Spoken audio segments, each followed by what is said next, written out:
AI chemistry with Avinash sir के channel में आप सबका स्वागत है। आपको इन वीडियो का नोट्स टेलीग्राम चैनल जो आपके डिस्क्रिप्शन में दिया जाएगा वहां आपको मिल जाएगा। चलिए अब शुरू करते हैं वाटर सॉल्युबल विटामिन्स के बारे में।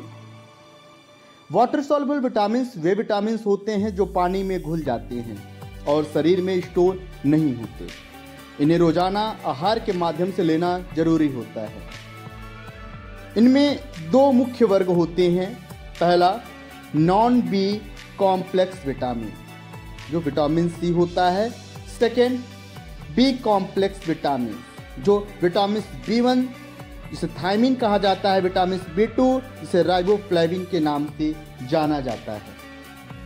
नॉन बी कॉम्प्लेक्स विटामिन क्या होते हैं इसके बारे में आपसे चर्चा करते हैं। विटामिन सी एस्कॉर्बिक एसिड जिनका अगर हम स्ट्रक्चर के बारे में आपसे डिस्कस करें तो इनका जो स्ट्रक्चर होता है वो 6 कार्बन लैक्टोन कंपाउंड का होता है। दूसरा अगर चर्चा करें इसके बारे में, इनके जो स्ट्रक्चर्स होते हैं वो डिराइव्ड फ्रॉम ग्लूकोज से होते हैं। Content multiple OH hydroxyl groups होते हैं। Water soluble and antioxidant in nature के होते हैं। फिजियोलॉजिकल फंक्शन के बारे में अगर हम चर्चा करें तो सबसे पहला आता है कोलेजन सिंथेसिस। कोलेजन सिंथेसिस होता क्या है? त्वचा, हड्डियों और घाव भरने के लिए जरूरी होता है। दूसरा आयरन एब्जॉर्प्शन के बारे में बता। आयरन एब्जॉर्प्शन जो इनका फिजियोलॉजिकल फंक्शन है, इसमें आयरन 3+ आयन को आयरन 2+ में रिड्यूस करता है। तीसरा फिजियोलॉजिकल फंक्शन है एंटीऑक्सीडेंट। ये एंटीऑक्सीडेंट की तरह काम करता है जो फ्री रेडिकल्स से सेल की रक्षा करता है। चौथा इम्यूनिटी बूस्टर। इनका फिजियोलॉजिकल फंक्शन में सबसे इंपॉर्टेंट क्या है? इम्यूनिटी बूस्टर जो WBC की कार्य क्षमता को बढ़ाता है। इसके बाद आता है न्यूरोट्रांसमीटर सिंथेसिस। न्यूरोट्रांसमीटर सिंथेसिस का कार्य क्या होता है? ये डोपामाइन सेरोटोनिन बनाने में सहायक होता है। अब हम बात करते हैं डेफिशिएंसी के बारे में। इनकी जो डेफिशिएंसी होती है, इनकी जो डिजीज जो होते हैं वो स्कर्वी डिजीज होते हैं। सिम्टम्स के बारे में बात करें कि मसूड़ों से खून आना, थकान, घाव न भरना। सोर्सेस के बारे में बात करते हैं तो इनके जो सोर्सेस होते हैं वो होते हैं अमला से मिल सकता है, lemon, orange, गवावा, tomato, green leafy vegetable.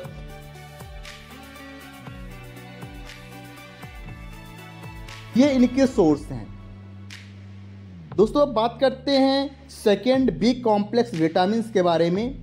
तो बी कॉम्प्लेक्स विटामिन जो होते हैं जिसको विटामिन B1 के नाम से जानते हैं और विटामिन B1 को एक और नाम से जानते हैं जिनका नाम है थायमिन। अब थायमिन के स्ट्रक्चर के बारे में अगर हम आपसे डिस्कस करें तो आपको बता दें कि थायमिन के स्ट्रक्चर में 2 रिंग इनमें पाए जाते हैं, थायाजोल और पिरामिडिन का।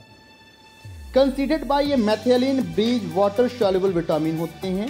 अगर इनके थायमिन के फिजियोलॉजिकल फंक्शन के बारे में अगर हम आपसे डिस्कस करें तो बताएं, सबसे पहला इनका फिजियोलॉजिकल फंक्शन होता है वो होता है कार्बोहाइड्रेट मेटाबॉलिज्म जो एनर्जी प्रोडक्शन का कार्य करता है। सेकंड होता है नर्व कंडक्शन जो नर्वस सिस्टम के लिए जरूरी होता है। तीसरा कोफैक्टर ये प्यूरबेट डिहाइड्रोजिनेज एंजाइम में कोएंजाइम के रूप में काम करता है। डेफिशिएंसी ये डिजीज बेरी रोग जो होता है उसके लिए होता है। डिजीज जो होता है डेफिशिएंसी जो इनकी होती है वो बेरी होती है।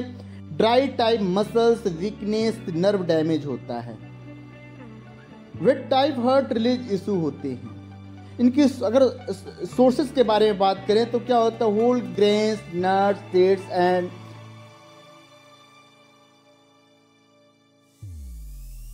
लेग्यूम्स।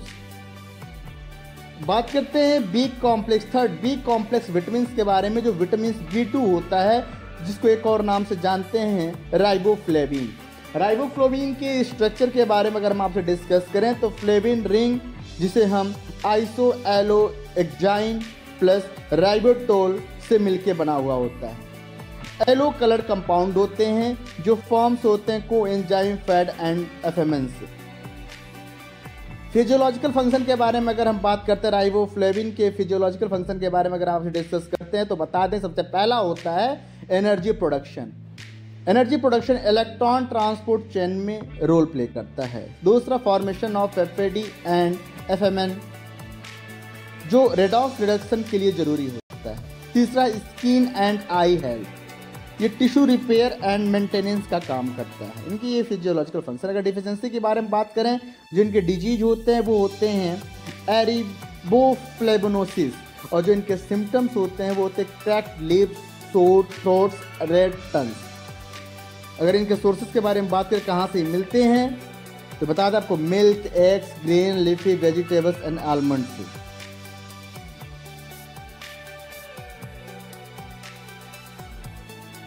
कंक्लूजन हमने जाना क्या?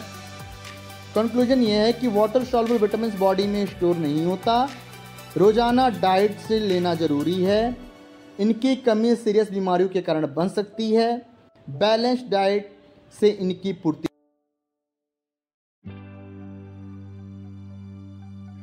संभव है। AIV अविनाश सर, पढ़ो लॉजिकल तरीके से समझो कॉन्सेप्ट के साथ।